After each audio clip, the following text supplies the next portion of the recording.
Donc rebonjour à tous, on va continuer le TD4 sur le différentiel. Alors pour commencer, on va revenir 15 secondes sur cette relation. Donc cette relation, je vous rappelle, elle vient du fait que nos roues arrière gauche et nos roues arrière droite, elles doivent rouler sans glisser, y compris pendant un virage avec un rayon de braquage qui vaut grand R. Et donc ça va nous imposer une relation entre la vitesse de rotation de la roue de gauche par rapport au châssis et de la roue de droite par rapport au châssis. Je vous rappelle aussi que dans notre système, on suppose qu'on a une propulsion, c'est-à-dire que ce sont les roues arrière gauche ou droite qui sont motorisées, qui sont entraînées par le moteur et tout le système de transmission. Ok, donc partant de là, on va revenir quelques minutes sur cette formule. Ce que je voulais vous faire voir, c'est si jamais R tend vers l'infini. Alors si R tend vers l'infini, ça veut dire quoi? Ça veut dire que ma voiture va tourner avec un rayon qui est infini. Donc globalement, ma voiture, elle va en fait tout droit. Et donc par conséquent, si R est égal si R tend vers l'infini, R est très grand devant L plus 2, et donc on va pouvoir montrer qu'on va avoir oméga de 3 par rapport à 1 qui va être égal à oméga de 2 par rapport à 1. En d'autres termes, quand notre voiture va tout droit, nos deux roues tournent à la même vitesse par rapport au châssis. Je pense qu'on n'avait pas besoin de démontrer tout ça pour en arriver là, mais c'est quand même intéressant de vérifier qu'on retrouve bien ce résultat. Alors maintenant qu'on a vu cette relation, on va essayer de revenir à cette histoire de différentiel. Pourquoi est-ce qu'on a besoin d'un différentiel? Donc je vous rappelle, on a donc la vitesse de rotation du moteur qui est transmise via l'embrayage à la boîte de réduction et en sortie de boîte de réduction à l'arbre de transmission. Ok. Donc globalement, on a notre arbre de transmission qui tourne en fonction de la consigne qu'on envoie à notre moteur. Et le but du jeu, c'est à partir de cette rotation au niveau de l'arbre de transmission, de faire tourner nos deux roues, donc la roue gauche et la roue droite. Donc là déjà, ce qu'on voit, c'est que le mécanisme que j'ai surligné en orange, c'est un mécanisme qui va relier en tout cas 3 vitesses de rotation. Donc là, on se dit déjà qu'un train épicycloïdal, c'est pas forcément idiot, puisque je vous rappelle qu'un train épicycloïdal, ça relie la vitesse de rotation, par exemple, du planétaire 1 par rapport au bâti, la vitesse de rotation du planétaire 2 par rapport au bâti, et la vitesse de rotation du porte-satellite par rapport au bâti. Donc ça va bien nous donner une relation entre 3 vitesses. Mais ce qu'on a vu, c'est que du coup, on a un système qui a une mobilité de 2. Donc, pour que notre système fonctionne bien, il faut imposer un mouvement par ailleurs, il faut rajouter une condition. Donc dans la plupart des exercices, en tout cas ceux qu'on a vus, ce qu'on fait en général, c'est qu'on va bloquer une pièce. On va dire par exemple que le planétaire 1 est supposé fixe. Ok. C'est une façon de faire. Une autre façon de réduire le nombre de mobilités, c'est d'essayer de trouver un lien, d'imposer une relation entre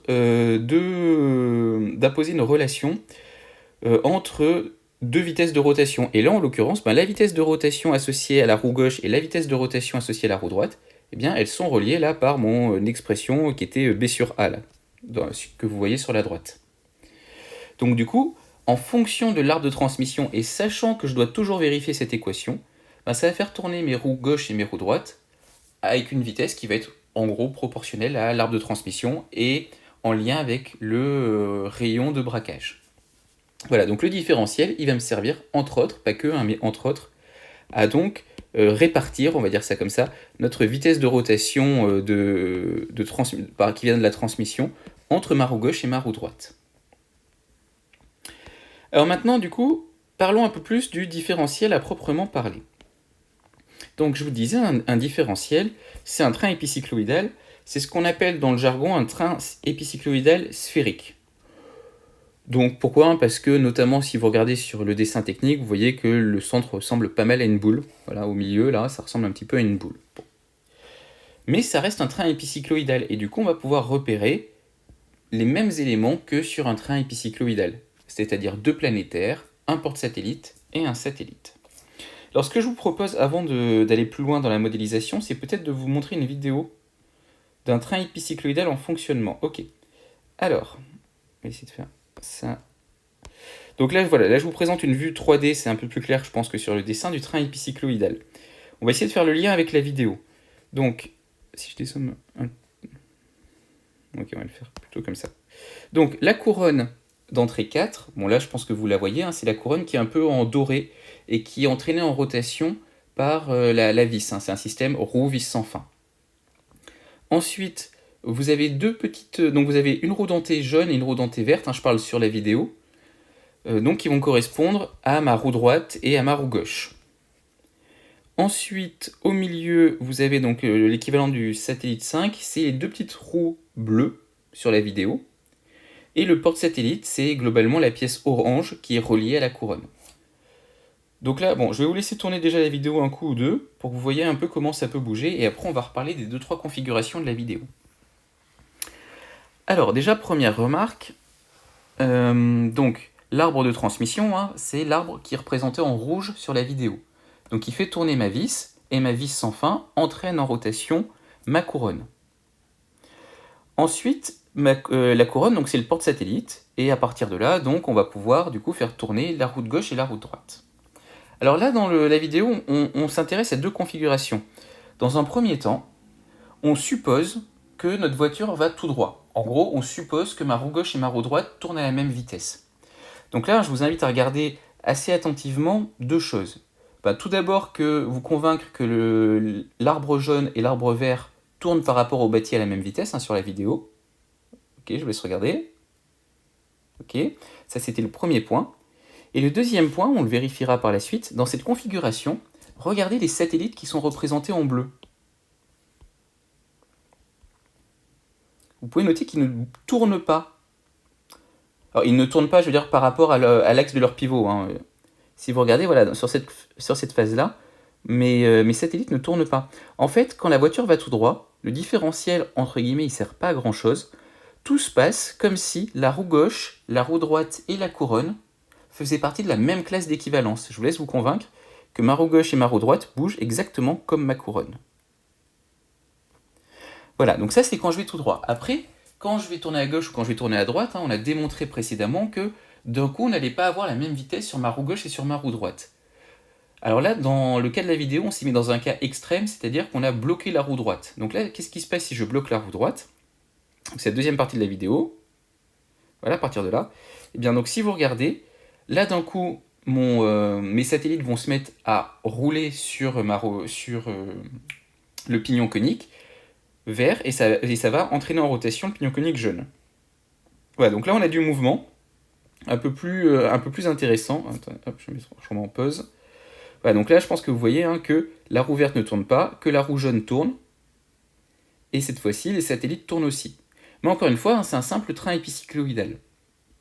Et je vous laisse vous convaincre que, au passage, hein, on va le démontrer, mais c'est pas très compliqué, mais déjà si vous le voyez en termes de vidéo, que dans cette deuxième configuration, ma tige jaune, mon arbre jaune, tourne 2 fois plus vite que précédemment. Je remets la vidéo complète, sans qu'on s'arrête. Voilà, donc là mes deux arbres tournent à la même vitesse, je bloque l'arbre vert, et mon arbre jaune se met à tourner en fait 2 fois plus vite. Et cette fois-ci, on voit, hein, que mes satellites se mettent à tourner pour compenser, entre guillemets, le fait que mon arbre vert ne tourne pas. Voilà, donc c'est ça un différentiel. Et on va un peu étudier ça. Alors je pense qu'on est bon pour la vidéo. Alors peut-être avant de couper la vidéo, voilà, je vous mets le schéma cinématique, je vous remets la vidéo pour essayer de faire des liens. Donc la pièce jaune dans la vidéo, c'est la pièce 2. La roue dentée bleue dans la vidéo, c'est la roue dentée 5. La roue dentée verte dans la vidéo, c'est la roue dentée 3. Et le porte-satellite, donc la couronne un peu orange doré là, c'est la pièce verte sur mon schéma cinématique. Donc là, on voit bien que c'est des galets coniques, puisque on a donc cette forme, on va dire un peu biseautée, hein. Je vous renvoie à votre cours sur les représentations schématiques des engrenages. Ok, donc partons de là. Hop, on va arrêter la vidéo et on reprend. Alors, qu'est-ce que j'ai loupé des trucs importants? Donc on a deux planétaires liés aux roues droites, ok. Donc là on nous dit que les deux planétaires, c'est cette pièce-là et cette pièce-là, donc qui correspond sur mon schéma cinématique à ma pièce 2 et à ma pièce 3. Ensuite, on a donc le satellite numéro 5, et par conséquent, le porte-satellite, c'est la pièce 4. Effectivement, et qui est bien en pivot par rapport au satellite. Et encore une fois, vous avez vu dans la vidéo que cet axe-là, il n'est pas fixe par rapport au bâtiment. Juste, dernière fois. Je vous laisse vous convaincre que l'axe qui porte les satellites, donc qui porte les roues dentées bleues, n'est pas fixe par rapport au bâti. Le bâti, c'est votre écran. Ok. Voilà, alors attention, donc on surligne, important. Là, on nous dit que dans le cadre de la figure, dans un souci de clarté, on a supposé que les angles les axes Y1 et Y4 sont confondus. Ok, mais attention, c'est que une représentation. Y4 est différent de Y1. Ok. Mais pour représenter les choses, on a fait comme ci. Très bien. Donc là, on nous donne plein de paramétrages. Donc le solide 2 a un mouvement de rotation par rapport au solide 1. Je vais juste dézoomer pour qu'on voit tout en même temps. Donc le solide 2 a un mouvement de rotation par rapport au solide 1 autour de l'axe AX1, 1, ok. Donc x1 est égal à x2. Et on nous donne le oméga, ok. Et on fait ça pour les différents systèmes. Et après, on nous donne du paramétrage sur les longueurs à ce niveau-là. Ok. Alors, en gros, qu'est-ce qu'on nous dit d'intéressant là-dedans? Ce qu'on nous dit, notamment, c'est que ce rayon-là, donc le rayon de ma roue dentée, c'est grand R, tout comme celui-là, et que le rayon de ma petite roue dentée de mon satellite, c'est petit r. Alors, petite remarque, vu qu'on a des roues qui s'engrainent, nécessairement elles ont le même module, ce qui fait qu'on va trouver des relations aussi sur le nombre de dents, notamment le fait que grand R soit égal à grand R, ça va nous donner le fait que Z3 est égal à Z2. Et voilà, et on nous donne Z5, le nombre de dents de la roue 5. Très bien. Alors, question 5, 6, 7. Là, on nous demande de les traiter en redémontrant les formules, en passant par les vecteurs vitesse de glissement, faire de la composition des vecteurs vitesse, etc., etc. En gros, ça ressemble beaucoup en termes de raisonnement à ce que vous avez fait notamment dans votre DM sur le système de transmission, SREC. Donc ça ressemble beaucoup en termes de raisonnement. Je vous laisse essayer de le faire. Le corrigé est bien écrit et il est écrit justement en utilisant cette méthode purement cinématique. Si y a des points qui vous semblent pas clairs, on pourra en rediscuter. On va aller un tout petit peu plus vite en appliquant en fait notre cours sur les réducteurs. Mais encore une fois, on va juste redémontrer, on pourrait le redémontrer par l'approche cinématique comme conseillé dans 5, 6, 7. Alors, donc on va un peu tout traiter en même temps. On va un petit peu tout traiter en même temps. Donc là, en gros, on va essayer de trouver les relations. Donc, question 5. On va essayer de trouver 5, 6, 7. On va voir comment on les redécoupe en fonction du besoin après. On va en tout cas essayer de trouver les relations donc entre oméga de... Alors, c'est quoi? C'est de 2 par rapport à 1. Je vous rappelle, 1, c'est le bâti pour notre système, c'est le châssis. Oméga de 3 par rapport à 1. Donc ça va correspondre aux vitesses de rotation de ma roue gauche et de ma roue droite.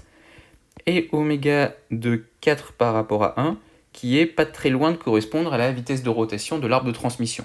Entre les deux, il y a un système roue-vis sans fin, mais encore une fois, là, on s'intéresse vraiment à la partie différentielle. Donc la question, c'est quelle est cette relation? Je reformule plus ou moins l'objectif, globalement, si on va jusqu'au bout du sujet. Voilà, question 7, en introduisant le solide 1, déterminer l'équation liant oméga 21, 31 et 41 à l'aide de la formule de Willis. Bon, voilà.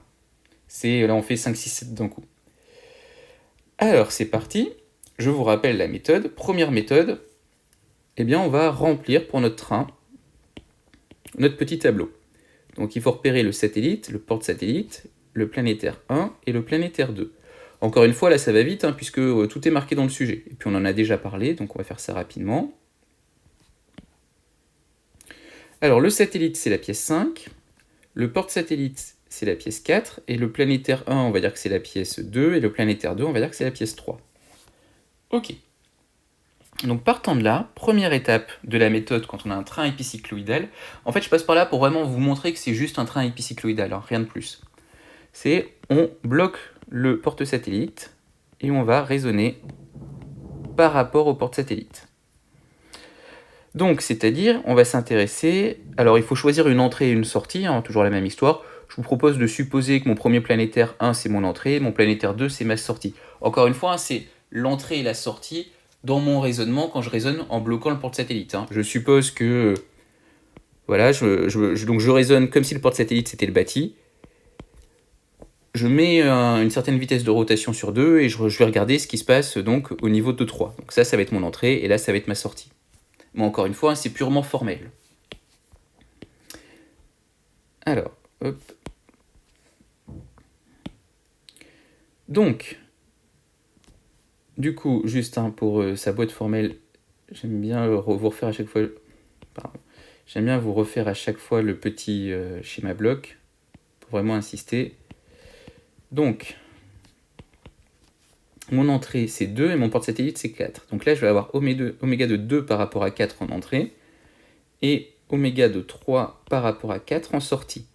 Et donc, entre les deux, je vais trouver ce qu'on va appeler lambda dans le sujet. C'est ce qu'on appelle, je vous rappelle, la raison du train épicycloïdal. Alors, c'est parti. Donc, lambda, par définition, c'est égal à oméga de 3 sur 4 divisé par oméga de 2 sur 4. Alors, première remarque.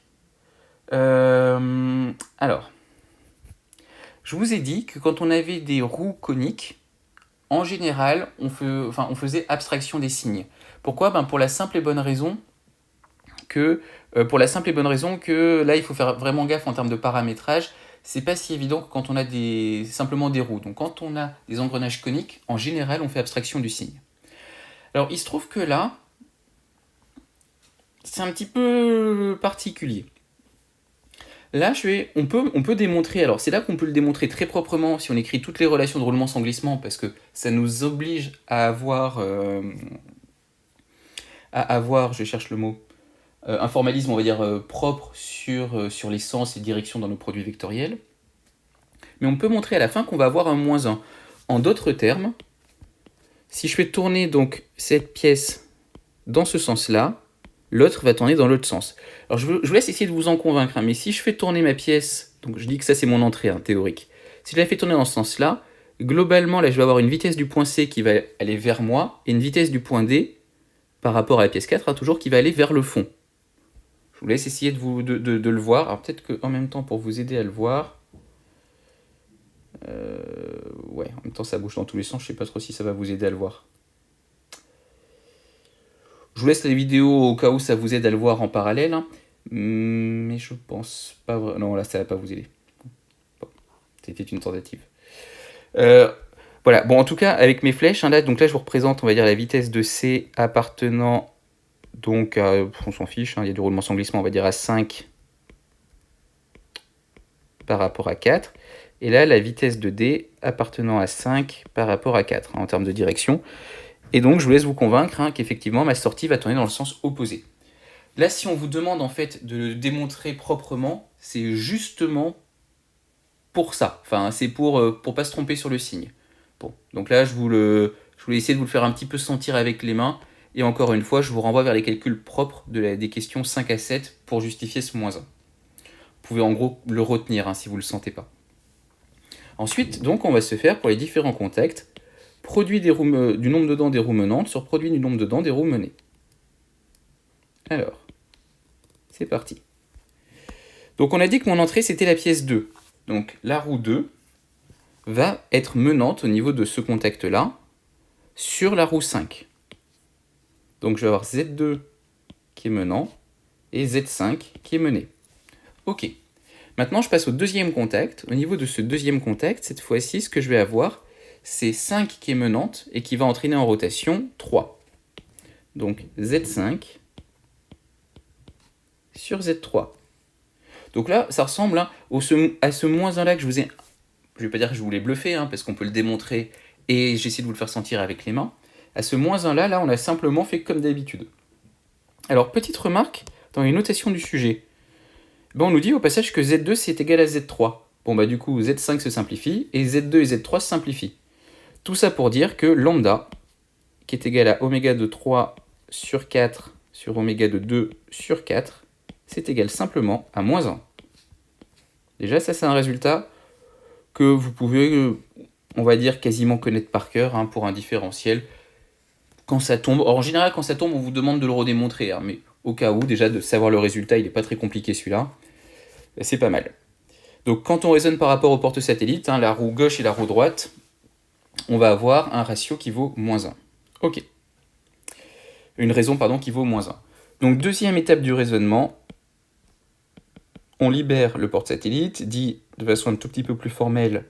Du coup, on va faire une composition cinématique en passant par le bâti, donc là en l'occurrence c'est la pièce 1, et donc on va trouver que oméga de 3 par rapport à 1, moins oméga de 4 par rapport à 1, sur oméga de 2 par rapport à 1, moins oméga de 4 par rapport à 1, est égal à -1. Donc cette expression, on peut un tout petit peu on peut un peu la simplifier, hein, vu que là il n'y a pas de nombre dedans. Je vais juste essayer de me ramener à la bonne forme pour la suite. Ok. Donc j'avais tout mis sur une ligne, donc ça c'est équivalent à dire, au passage, hein, vous auriez pu vous arrêter là, donc là en fait on est arrivé à la fin de la question 7.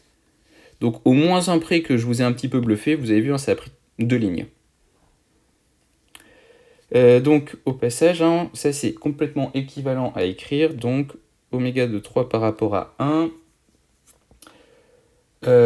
plus oméga de 2 par rapport à 1, moins 2 oméga de 4 par rapport à 1 est égal à 0. Voilà. En général, juste pour la suite, on va partir à partir de cette relation. Donc là, on a fait question 5 à 7.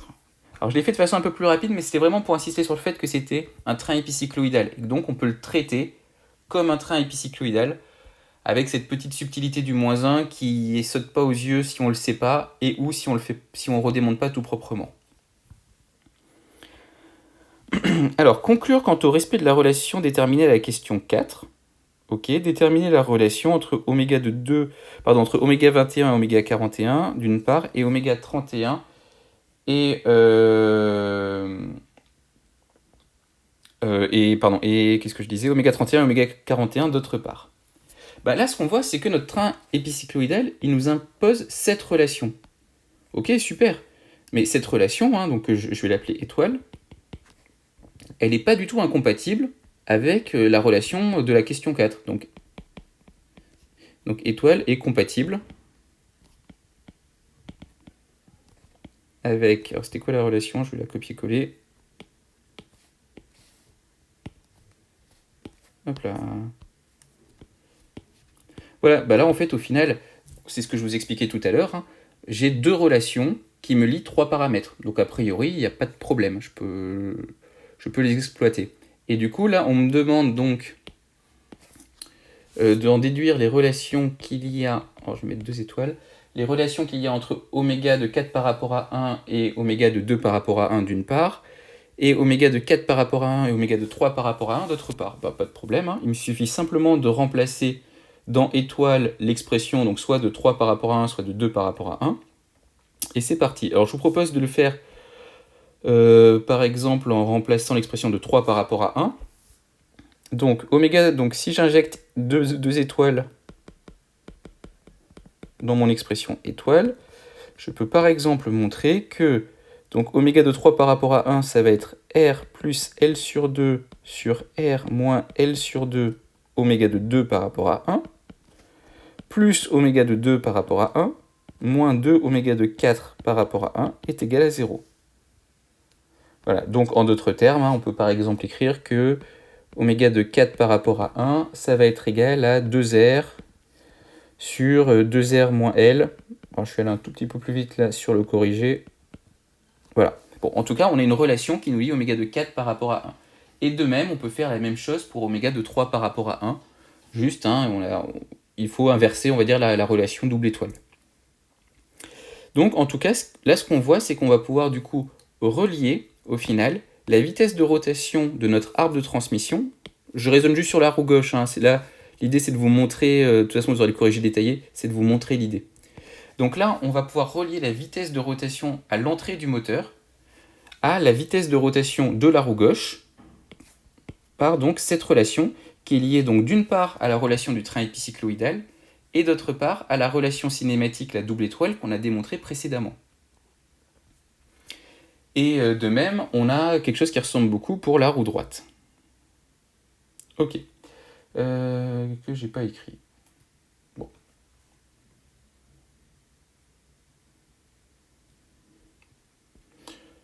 C'est pas bien grave. Alors, ensuite, conclure quand... Ok, question 8, c'est fait. Alors, question 9, 10, 11, c'est intéressant. Alors, on suppose que la roue gauche... Alors, on va voir maintenant un petit peu... Donc là, on a vu tout l'intérêt du différentiel, hein, c'est que ça va permettre de répartir la vitesse de rotation du moteur entre les deux roues pour qu'aucune des roues glisse, ce qui est quand même super pratique. Maintenant, on va supposer que on est dans une configuration où il se trouve que j'ai une roue qui glisse. Imaginez, hein, vous êtes garé, vous êtes à la montagne, d'un coup, ça s'est mis à geler juste sous votre roue gauche, hein, pas de bol, c'était dans une flaque. Et donc, vous avez votre roue gauche qui va se mettre qui va être sur de la glace et votre roue droite qui va être sur du goudron. Donc là, qu'est-ce qui va se passer si vous essayez d'un coup de faire tourner votre moteur ? Votre moteur va vous imposer une vitesse de rotation, hein, oméga de 4 par rapport à 1. Donc là, je raisonne sur la question 9. Donc, quand je vais faire fonctionner mon moteur, je vais avoir oméga de 4 par rapport à 1 qui va être non nul. Ok. Mais par contre, maintenant, attention, hein, la relation double étoile, elle est fausse, puisque la relation double étoile, elle était basée sur le fait qu'il y avait de l'adhérence sous chacun de mes pneus. Là, quand je démarre, si j'ai une roue qui glisse et une roue qui ne glisse pas, ce qui va se passer, c'est que la roue qui ne glisse pas, elle ne va pas démarrer. Et du coup, au final, je vais avoir du oméga de 3 par rapport à 1 qui va être égal à 0. Ça, c'est dû au fait que, d'un point de vue énergétique, entre guillemets, le mouvement va avoir tendance à aller plutôt du côté... Alors, tout ça, je vous mets des gros guillemets parce qu'il faut écrire ça proprement d'un point de vue énergétique, etc., etc. On en reparlera l'an prochain. Mais dans l'idée, le flux de puissance, le flux de mouvement en tout cas, va aller plutôt sur la roue qui peut tourner. Et donc on va avoir la deuxième roue, là, la roue droite, qui est sur le goudron, qui a priori aura pas spécialement envie de tourner parce que c'est tellement plus facile de faire tourner la roue gauche. Et donc si je réinjecte oméga de 3, de 3 par rapport à 1 est égal à 0 dans mon expression étoile, qu'est-ce que ça va me donner ? Hop, juste...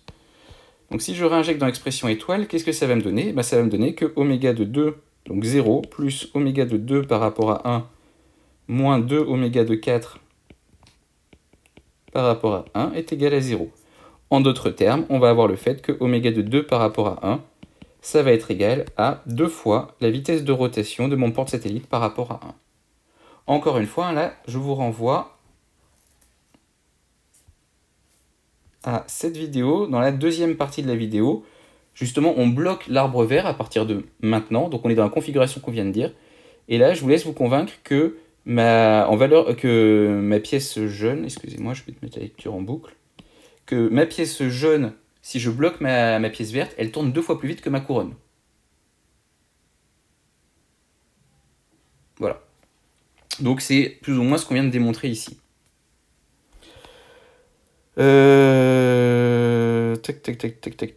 Tac.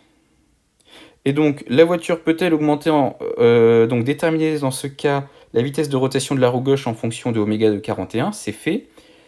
La vitesse de rotation de la couronne d'entrée du... La voiture peut-elle avancer en augmentant la vitesse de rotation du moteur ? Non. Si on fait augmenter la vitesse de rotation du moteur, en fait, ça va juste faire tourner la roue gauche plus vite. Mais vu qu'elle glisse, de toute façon, elle va continuer de glisser.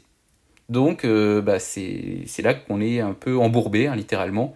Et du coup, qu'il faut faire en sorte de redonner de l'adhérence au pneu. Donc, soit en essayant de mettre quelque chose entre le pneu et le sol, typiquement un bout de bois, ou voilà, pour essayer de recréer de l'adhérence. Et à partir du moment où on recrée de l'adhérence, eh bien, ça va entraîner du coup en rotation les deux roues, et là, on pourra s'en sortir. Alors, question 9. Non, c'est fait. Question 10. Alors, énoncez alors l'inconvénient majeur d'un différentiel et proposez une solution d'amélioration. Voilà, le gros problème du différentiel, c'est que ça marche très bien tant qu'aucune des deux roues glisse. Par contre, dès qu'il y a une roue qui glisse, là, d'un coup, c'est un petit peu plus compliqué puisque notre différentiel ne va pas du tout donner envie à la roue qui glisse pas de tourner.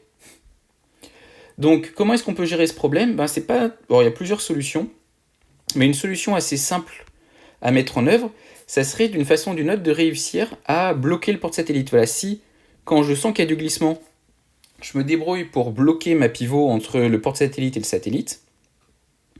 Ben là, naturellement, je vais être dans la configuration où je vais faire tourner mes deux roues de la même façon. Et du coup, je vais me ramener dans un cas où ma voiture va tout droit.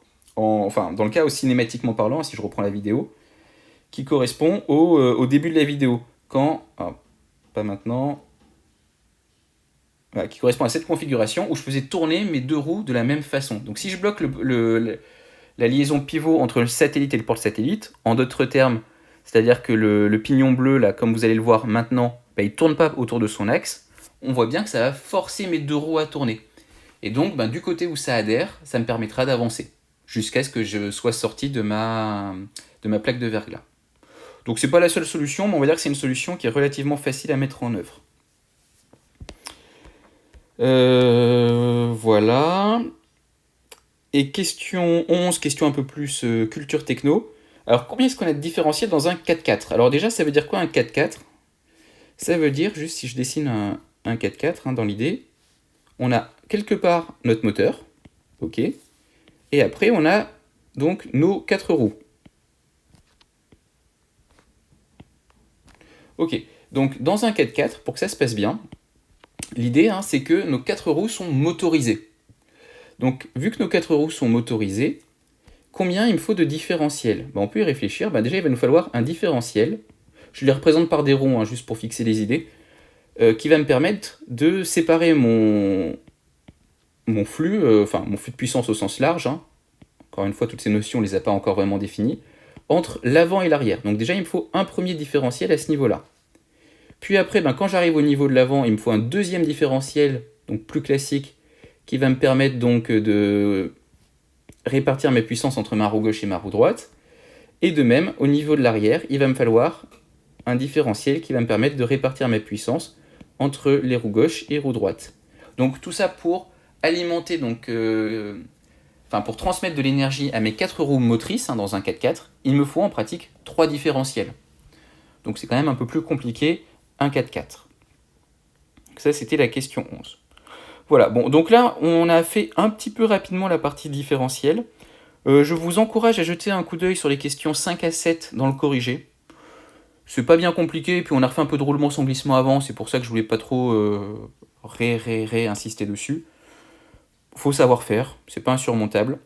Et pour gagner du temps, il faut savoir surtout que la raison de votre différentiel, c'est -1. En d'autres termes, si je raisonne par rapport à mon porte-satellite, donc en supposant que mon porte-satellite est le bâti, si ma roue gauche tourne à une vitesse ω1, ma roue droite tournera à une vitesse -ω1. On va dire que c'est quasiment un résultat de course.